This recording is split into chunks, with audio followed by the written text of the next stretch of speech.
Baghdad کے بازار میں ایک حلوائی صبح صبح اپنی دکان سجا رہا تھا کہ ایک فقیر آ نکلا تو دکاندار نے کہا، بابا جی آؤ بیٹھو۔ فقیر بیٹھ گیا تو حلوائی نے گرم گرم دودھ فقیر کو پیش کیا۔ فقیر نے دودھ پی کر اللہ تعالیٰ کا شکر ادا کیا اور اس حلوائی کو کہا کہ بھائی جان تیرا شکریہ، اور یہ کہہ کر فقیر چل پڑا۔ بازار میں ایک فحاشہ عورت اپنے دوست کے ساتھ سیڑھیاں پر بیٹھ کر موسم کا لطف لے رہی تھی۔ ہلکی ہلکی بوندا باندی ہو رہی تھی، بازار میں کیچڑ تھا۔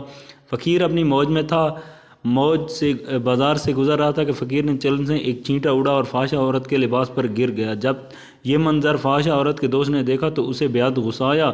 وہ اٹھا اور فقیر کے منہ پر تھپڑ مارا اور کہا، فقیر بنے پھرتے ہو، چلنے پھرنے کی تمیز نہیں۔ فقیر نے ہنس کر آسمان کی طرف دیکھا اور کہا، مالک تو بڑا بے نیاز ہے، کہیں سے دودھ پلواتا ہے تو کہیں سے تھپڑ مرواتا ہے۔ یہ کہہ کر فقیر آگے چل پڑا۔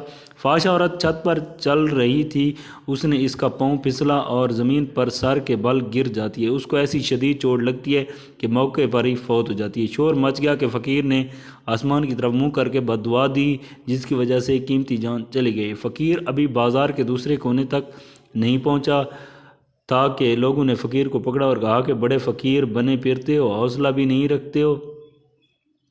فقیر نے کہا کہ کیا ہوا میاں؟ لوگوں نے کہا تم نے بد دعا دی، عورت کی جان چلی گئی۔ فقیر نے کہا کہ واللہ میں تو کوئی بد دعا نہیں دی۔ تو لوگوں نے ضد کی اور کہا کہ نہیں، تیری بد دعا کا کیا دھرا ہے؟ جب لوگوں نے ضد کی تو فقیر نے کہا، اصل بات پوچھتے ہو تو میں نے بد دعا نہیں کی، یہ یاروں کی لڑائی ہے۔